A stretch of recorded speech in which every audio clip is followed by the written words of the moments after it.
कैसे हैं आप लोग। और पिछले वीडियो में हमने शुरू किया था बायोटेक्नोलॉजी में रिस्ट्रिक्शन एंजाइम कंप्लीट कर लिया था। आज उसी का टूल्स ऑफ रिकम्बिनेंट टेक्नोलॉजी का एक दूसरी टॉपिक लेके आ रहे हैं जिसका नाम है क्लोनिंग संवाहक। क्लोनिंग संवाहक को अंग्रेजी में बोलते हैं क्लोनिंग वेक्टर। इसे वेहिकल डीएनए और कैरियर डीएनए भी कहते हैं। ये क्या होता है अगर देखें तो क्लोनिंग संवाहक या क्लोनिंग वेक्टर क्या होता है। क्लोनिंग वेक्टर कुछ नहीं, वो डीएनए मॉलिक्यूल्स ही हैं जो हमारे फॉरेन डीएनए को होस्ट सेल में पहुंचाने का काम करते हैं और जिनमें सेल्फ रिप्लिकेशन की क्षमता होती है। इन्हीं को हम क्लोनिंग वेक्टर कहते हैं। वही चीज़ हमने परिभाषा में लिखा है ऊपर देखिए, यह डीएनए मॉलिक्यूल्स हैं जो फॉरेन डीएनए को होस्ट सेल्स में पहुंचाता है। क्लोनिंग वेक्टर में बैक्टीरियल सेल में, यानी क्लोनिंग वेक्टर अगर बैक्टीरियल सेल में चला जाता है तो सेल्फ रिप्लिकेशन करेगा। सेल्फ रिप्लिकेशन करेगा तो क्या बनाएगा, मनुष्य जाति के लिए उत्पाद बनाएगा। दो एग्जांपल आपके एनसीईआरटी में दे रखी है, प्लाज्मिड और बैक्टीरियोफाज। ये दोनों क्लोनिंग वेक्टर हैं। ये क्लोनिंग वेक्टर है। आप अब इसको समझाने के लिए देखिए, हमने एक बैक्टीरियल सेल बनाया है, उसमें प्लाज्मिड बनाया है। तो क्लोनिंग वेक्टर में मुख्यतः होते क्या है, प्लाज्मिड ही होते हैं। ये नेचुरल वेक्टर है। तो इस प्लाज्मिड की कुछ अपनी, देखो ये इनका अपना जीनोम है और इनका ये प्लाज्मिड है। तो ये जो प्लाज्मिड जो वेक्टर ग्रुप में जो हम यूज करते हैं, इनकी अपनी कुछ फीचर्स होती है। अब देखिए हमने इनके फीचर्स लिखे हैं, फीचर्स ऑफ प्लाज्मिड। क्या क्या फीचर्स होती है देखिए। फर्स्ट हमने लिखा है यह बैक्टीरियल सेल में एक्स्ट्रा क्रोमोसोम या डीएनए है। क्या है, तो ये बैक्टीरिया सेल का एक एक्स्ट्रा क्रोमोसोम या डीएनए है। अब देख रहे हैं यहाँ हमने बनाया है, ये इसका मेन जीनोम है, ये एक्स्ट्रा है। इसका इसके कार्य से कोई लेना देना नहीं है, ये फ्री है। तो इसका हम इस्तेमाल क्लोनिंग वेक्टर में करते हैं। तो पहली फीचर उसकी है कि यह बैक्टीरियल सेल में एक्स्ट्रा क्रोमोसोम्स है। दूसरा, ये डबल स्टैंडर्ड होते हैं। जैसे डीएनए की संरचना डबल स्टैंडर्ड होती है, ये भी डबल स्टैंडर्ड है। तीसरा, ये सर्कुलर गोलाकार होते हैं। यही तो फर्क है प्रोकैरियोटिक डीएनए और यूकैरियोटिक डीएनए में, ये सर्कुलर होते हैं जबकि हमारे बॉडी के अंदर जो डीएनए पाया जाता है वो लीनियर फैशन में होता है। दूसरा क्या, अंतिम पॉइंट क्या है इसकी, यह सेल्फ रिप्लिकेशन की क्षमता होती है। तो यही तो इनके अंदर जो मेन प्रॉपर्टी होती है, मेन फीचर्स होती है सेल्फ रिप्लिकेशन की। इसी का उपयोग आज हम मनुष्य जात के लिए करते हैं। तो ये कोई भी प्लाज्मिड हो, इसके जो नेचुरल प्लाज्मिड हो, इसकी ये फीचर है और इसी फीचर का इस्तेमाल हम मनुष्य जात के लिए करते हैं। अब आ जाइए हम बात करते हैं आपके एनसीईआरटी की। तो आपके एनसीईआरटी में एक वेक्टर दे रखा है जो पढ़नी है, जिसको बोलते हैं PBr322 वेक्टर। ये खुद एक वेक्टर है और याद रखें ये फर्स्ट आर्टिफिशियल वेक्टर है। ये पहला आर्टिफिशियल वेक्टर है। तो जो PBr322 है, इसको हम विश्लेषण करते हैं नीचे कि ये P क्या है, B क्या है, R क्या है, ये 322 क्या है।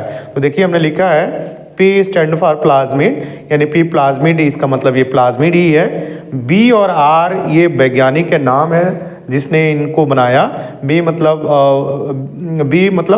बोलिवर और R मतलब रेड्रिग्यूज, ये दोनों वैज्ञानिक है। और 322 जो है इसका लैब नंबर, मतलब क्या हुआ कि ये जो प्लाज्मिड है उस लैब में 322वें नंबर पर ये बनाई गई थी। इससे संबंधित और भी प्लाज्मिड है, 335 है, 337 भी है, 340 है, एंसवान कई सारे ये इस नंबर के प्लाज्मिड बनाए गए हैं। लेकिन आपके जो एनसीईआरटी में जो दे रखी है PBr322 सॉरी, इसी के बारे में पढ़नी है। तो चलिए हम एक फाइनली इसकी स्ट्रक्चर बना लेते हैं और स्ट्रक्चर से देखते हैं कि ये जो पहला आर्टिफिशियल जो प्लाज्मिड है इसकी क्या फीचर्स होती है।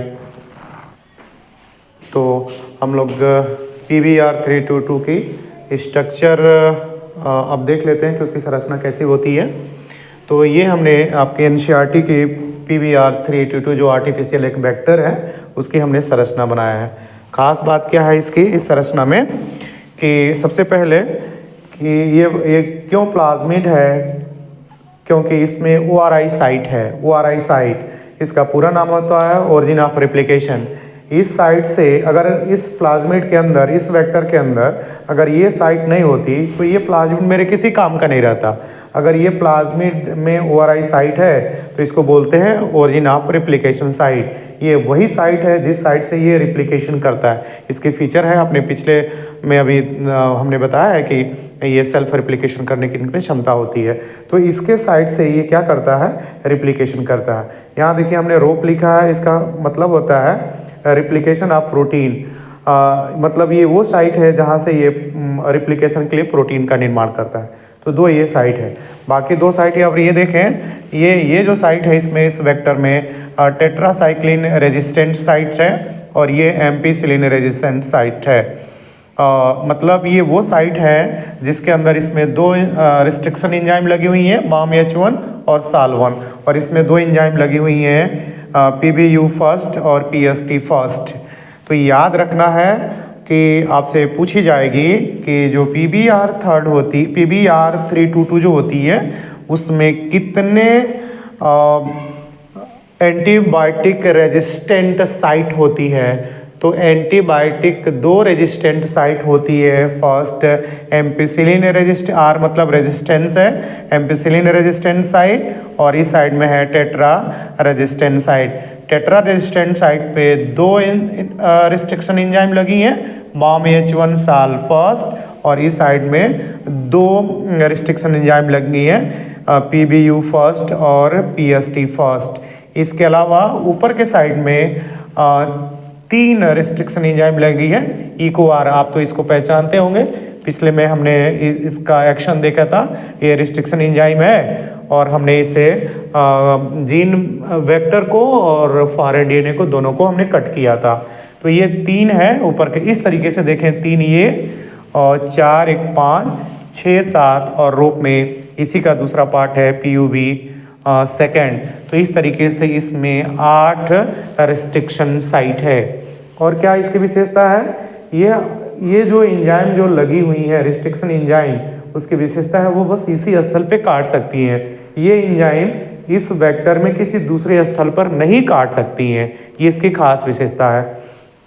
तो ये PBR322 की ये इसके अंदर क्या है, तो एक ORI साइट है और बाकी क्या है, क्लोनिंग साइट, जहाँ हमने लिखा है क्लोनिंग साइट या रिस्ट्रिक्शन साइट है।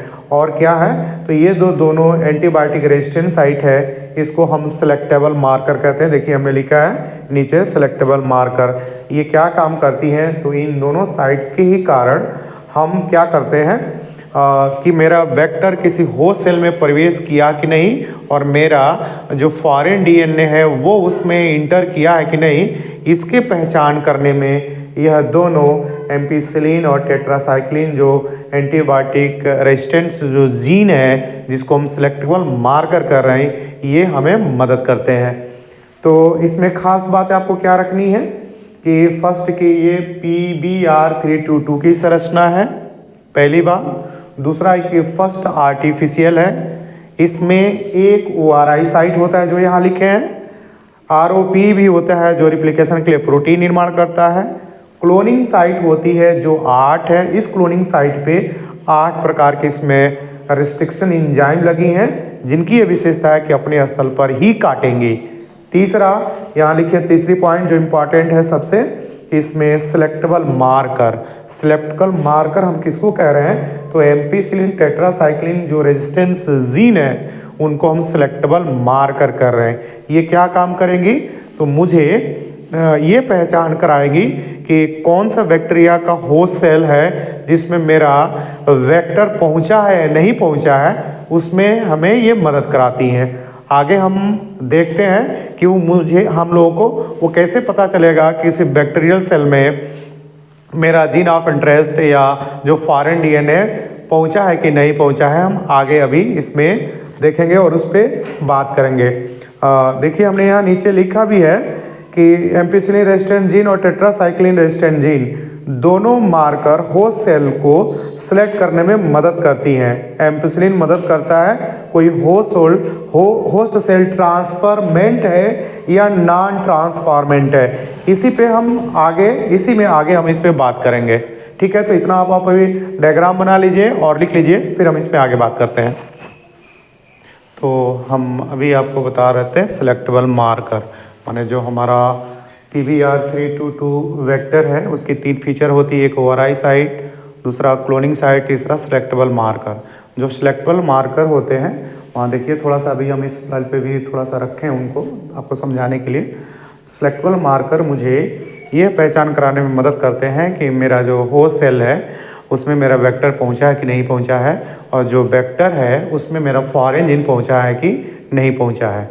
उसमें दो अलग अलग कार्य होते हैं। एम्पेसिलिन मुझे बताता है कि मेरा होस्ट सेल में वेक्टर ट्रांसफ़र हुआ है कि नहीं हुआ है, जबकि यहाँ लिखे हैं टेट्रासाइक्लिन मुझे ये बताता है कि मेरा जो वेक्टर है वो रिकम्बिनेंट है या नॉन रिकम्बिनेंट है। तो चलिए हम ये बनाए हैं, इसके माध्यम से आपको समझाने की कोशिश करते हैं। तो देखिए, जब हम वेक्टर जो आर्टिफिशियल वेक्टर PBR322 को हम ले लेते हैं तो उसमें एक चीज़ आपको जानिए, हमने लिखा है यहाँ इंसर्शनल इनएक्टिवेशन। इंसर्शनल यानी प्रवेश निष्क्रियता, हिंदी होती है प्रवेश निष्क्रियता। ये क्या होती है जरा सोचिएगा अपने मन से। जैसे मान लीजिए ये आपका PBR322 है, PBR322 ये आर्टिफिशियल वेक्टर है, और इसमें ये दोनों सिलेक्टेबल मार्कर है। ये एम्पिसिलिन रेजिस्टेंट साइट है और ये टेट्रासाइक्लिन रेजिस्टेंट साइट है। मान लीजिए, आप ध्यान से सुनिएगा हमारी बात, अगर हम अपना फॉरेन जीन को यहाँ रिस्ट्रिक्शन एंजाइम से कट लगा देंगे और कट लगा के यदि हम जोड़ देते हैं, इसमें अपने फॉरेन जीन को जोड़ देते हैं, तो जरा एक मिनट सोच के बताइए कि अब ये जो जीन थी, टेट्रासाइक्लिन की जो जीन थी, वो ख़राब हो गई कि अभी काम करेगी? ये अब ख़राब हो गई। अब उसके सीक्वेंस टूट गए, कट गए, क्योंकि हमने काट कर उसमें क्या डाल दिया है, फॉरेन DNA को डाल दिया है। तो मतलब ये जो जीन थी टेट्रासाइक्लिन की, जो रेजिस्टेंस जीन थी, उसको हमने कट लगाया और कट लगा के हमने फॉरेन DNA को डाल दिया, तो वो अब ख़राब हो गई। इसी को कहते हैं इंसर्शनल इनएक्टिवेशन। जब हम एम्पिसिलिन चाहे इसमें काट कर अगर हम फॉरेन DNA को डाल देते हैं तो वो अब इनएक्टिवेट हो गया, वो अब काम नहीं करेगा। इसी को ध्यान रखनी है, और यही चीज़ हमें होस्ट सेल को और वेक्टर को सिलेक्ट करने में मदद करता है। इसलिए इन दोनों को सिलेक्टेबल मार्कर कहते हैं। आइए समझते हैं हम लोग। जैसे मान लीजिए ये जो आपको पता है कि सब लैब के अंदर ये काम होता है, तो लैब के अंदर बड़े से कंटेनर में हम कल्चर माध्यम रखते हैं, और उस कल्चर माध्यम में हम बहुत सारे बैक्टीरिया, जो बैक्टीरिया होस्ट सेल होता है उसको भी डालते हैं, और इसमें हम अपने वेक्टर को भी डालते हैं। ये बड़ा सा समूह, इसमें सब कुछ हमने डाल दिया। तो इसमें हमने डाला तो जो भी बैक्टीरिया सेल्स है, उस बैक्टीरिया सेल्स में मेरी 3 संभावना बनेगी। कुछ ऐसी बैक्टीरिया सेल इसमें की पाई जाएंगी जो ऐसी होंगी, हमने ए से डिनोट किया, यानी इसका अपना जीनोम है, लेकिन कोई इसमें इस तरीके से कोई वेक्टर इसमें नहीं आया, कोई इसमें कोई ऐसे वेक्टर नहीं आया। एक तो ये संभावना है, हम फिर इसे मिटा दे रहे हैं क्योंकि इसकी ज़रूरत नहीं है।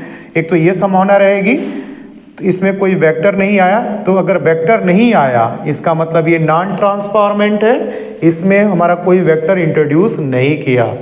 दूसरी संभावना ये हो सकती है, हमने लिखा है ट्रांसफॉर्मेंट बट नॉन रिकम्बिनेंट। मतलब क्या हुआ, वेक्टर तो दिख रहा है, वेक्टर इसमें आया है, पर वेक्टर के अंदर ये इसके अंदर कोई मेरा जो जीन ऑफ इंटरेस्ट है या जो फॉरेन जीन है वो इसमें प्रवेश नहीं किया है। ये तो मेरा दोनों साइट है, टेट्रासाइक्लिन साइट और एम्पिसिलिन साइट, ये दोनों साइट है, इसमें कोई वेक्टर हमारा जो फॉरेन DNA का वेक्टर है वो नहीं आया है। तो इसको हमने क्या लिखा है, इसमें नहीं आया तो हमने लिखा नॉन ट्रांसफॉर्मेंट, और इसमें वेक्टर तो आ गया लेकिन वेक्टर नॉन रिकम्बिनेंट है, मतलब उसमें मेरा जीन नहीं प्रवेश किया, तो हमने लिखा है ट्रांसफॉर्मेंट बट नॉन रिकम्बिनेंट। समझ में आ रही बात? यहाँ देखें तीसरा C ऑप्शन, ये भी हो सकती है कि इसमें मेरा वेक्टर भी गया हो और रिकम्बिनेंट वाला भी गया हो, जैसे यहाँ हमने जीन डाला था वो वाला जीन इसमें गया हो। तो ये जो 3 संभावना इस बड़े से कल्चर मीडियम में, ये 3 संभावना बनेगी। अब बताइए, यही वो तकनीकी है जिसके कारण हम आज इतने लोगों को इंसुलिन हम तैयार करा पा रहे हैं, या जो महामारी आई थी कोरोना में, इसी आर्टिफिशियल वेक्टर के कारण ही हम इतने लोगों को कम समय में हमने क्या दे पाया, वैक्सीनेशन करा पाया। तो आप देख रहे हैं ये करने के बाद से ये लगभग ये 3 संभावना हमेशा बनेगी। अब इन 3 में से मेरे काम का कौन है उसको चेक करते हैं। तो कैसे चेक करेंगे, तो देखिए हमने बगल में 2 सोल्यूशन बनाया है, एक एम्पिसिलिन सोल्यूशन बनाया है और दूसरा टेट्रासाइक्लिन सोल्यूशन है। अब ये चीज़ें आपको पहले से ध्यान में है कि इधर हमने एम्पिसिलिन रेजिस्टेंट में कोई जीन नहीं डाला, पर टेट्रासाइक्लिन में हमने जीन को डाला है और डालने के कारण क्या हुआ, इधर वाला जो जीन है मेरा खराब हो गया है, पर इधर वाला जो जीन है मेरा अभी है। और ये दोनों एंटीबायोटिक है और एंटीबायोटिक के कारण इस वेक्टर को प्रोटेक्ट करते हैं। तो अब उसी चीज़ को अप्लाई करनी है, इसमें क्या क्या होगा। तो पहला ऑप्शन ये है कि जैसे एम्पिसिलिन में अगर हम एम्पिसिलिन सोल्यूशन में इस सेल को डाला, इस बैक्टीरियल सेल को डाला, तो वो बैक्टीरियल सेल क्या होगा, वो मर जाएगा। अब सोचो क्यों मर जाएगा, क्योंकि अगर इसमें मेरा कोई वेक्टर आया होता, इसमें कोई मेरा वेक्टर आया होता तो वेक्टर के अंदर मेरे दोनों जीन होते, दोनों रेजिस्टेंट जीन होते। इस साइड में एम्पिसिलिन वाला होता और इस साइड में टेट्रासाइक्लिन वाला होता, दोनों रेजिस्टेंट जीन जो बैक्टीरिया को इस एम्पिसिलिन से बचाते। पर ऐसा नहीं है, इस नाते ये जो बैक्टीरिया है इस सॉल्यूशन में ग्रो नहीं करेगी। तो ये ग्रो नहीं करने वाली है। फिर से बता रहे हैं क्यों नहीं ग्रो करेगी, क्योंकि इसमें तो वेक्टर ही नहीं आया। वेक्टर अगर आया होता तो उसके पास एम्पिसिलिन टेट्रासाइक्लिन रेजिस्टेंट जीन थी, इसको बचा लेता, इस सॉल्यूशन में बचा लेता एम्पिसिलिन वाला, पर तो इसमें तो वेक्टर ही नहीं आया, तो इसलिए इसमें ये ग्रो नहीं करेगा, इसकी मृत्यु हो जाएगी।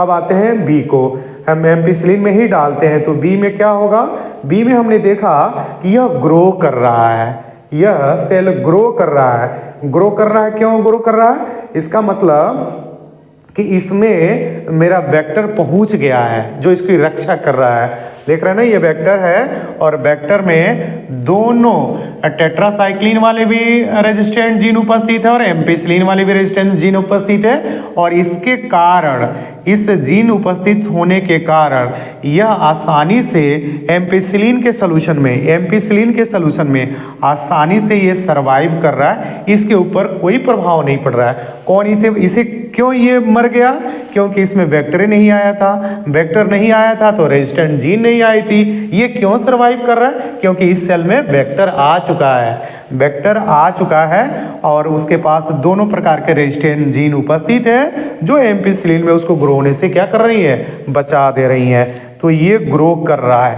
तो यहाँ हम टिक कर लेंगे, यहाँ ग्रो करेगा। पर एक चीज़ है, हमने लिखा है ट्रांसफॉर्मेंट हुई बट नॉन रिकॉम्बिनेंट है, इसमें कोई मेरा वेक्टर जीन नहीं आया है, इसलिए हम इसको कर रहे हैं ट्रांसफॉर्मेंट बट नॉन रिकॉम्बिनेंट। आते हैं तीसरे ऑप्शन में। तीसरे ऑप्शन में देखते हैं कि हमने एम्पिसिलिन में देखा, तो आप ही सोच के बताइए, एम्पिसिलिन ये तीसरा ऑप्शन है जिसमें मेरा वेक्टर भी है और मेरा जीन ऑफ इंटरेस्ट भी लगी हुई है, लेकिन मीडियम मेरे पास कौन सा है, एम्पिसिलिन वाला। तो एम्पिसिलिन है, अगर ये वेक्टर मेरा आया है तो वेक्टर हमने, इस वेक्टर में फॉरेन जीन हमने डाला है, तो किस वाले में डाला है, हमने टेट्रासाइक्लिन में डाला है, ये वाला तो इसका बचा है और सोल्यूशन मेरे पास एम्पिसिलिन वाला है। तो एम्पिसिलिन वाला साइड तो बचा है, तो इसको प्रोटेक्ट करेगा कि नहीं करेगा, इसको प्रोटेक्ट करेगा। तो आप सोच के बताएं इसका क्या होने वाला, ये मरे या जीवित रहेगा, ये भी जीवित रहेगा। समझ में आई क्यों जीवित रहेगा, क्योंकि इसका एम्पिसिलिन साइड वाला, इसमें कोई हमने जीन ऑफ इंटरेस्ट नहीं डाला है, तो ये खाली है, इसको प्रोटेक्ट कर लेगा। पर यहाँ हमने डाला है टेट्रासाइक्लिन में, चूंकि सोल्यूशन मेरे पास तो अभी एम्पिसिलिन वाला है, तो इसमें ये ग्रो करेगा। समझ में आई बात, तो ये हो गया। इन तीनों का ऑप्शन, एम्पिसिलिन में यह ग्रो नहीं करेगा क्योंकि इसमें वेक्टर ही नहीं है, यह ग्रो करेगा क्योंकि इसमें वेक्टर आ गई है और दोनों रेजिस्टेंट जीन उपस्थित है। इसमें भी एम्पिसिलिन कुछ नहीं हुआ, एम्पिसिलिन वाला यहाँ पूरा बचा हुआ है, एम्पिसिलिन वाला यह पूरा यहाँ बचा हुआ है जो इसको प्रोटेक्ट कर रहा है, इसलिए यह इसमें ग्रो करेगा। अब आ जाते हैं इन्हीं बैक्टीरिया को फिर से हम ग्रो कराते हैं टेट्रासाइक्लिन में। ये टेट्रासाइक्लिन सॉल्यूशन है और ये तीनों ऑप्शन है। अब इनको इसमें ग्रो कराते हैं।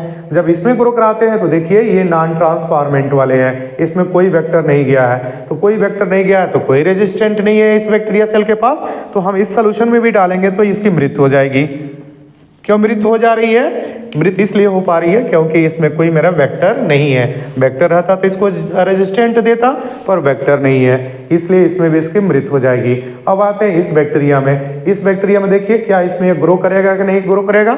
खुद सोच के बताइए, अपने मन से बताइए। ये इसमें भी ग्रो करेगा। सोचो क्यों ग्रो करेगा? क्योंकि इसमें ट्रांसफॉर्मेंट तो हुई है, पर इसमें मेरा फॉरेन डीन जुटा नहीं है, इसलिए इसकी दोनों साइड, ये वाली और ये वाली दोनों साइड, यानी एम्पिसिलिन वाली साइड है, ये भी साइड, दोनों साइड इसकी एकदम खाली है और दोनों जीन उसके पास है, एम्पिसिलिन वाली भी है और टेट्रासाइक्लिन वाली है, तो वो इसमें भी ग्रो करेगा। इसके ऊपर कोई इफेक्ट नहीं पड़ेगा, इसमें ग्रो करेगा।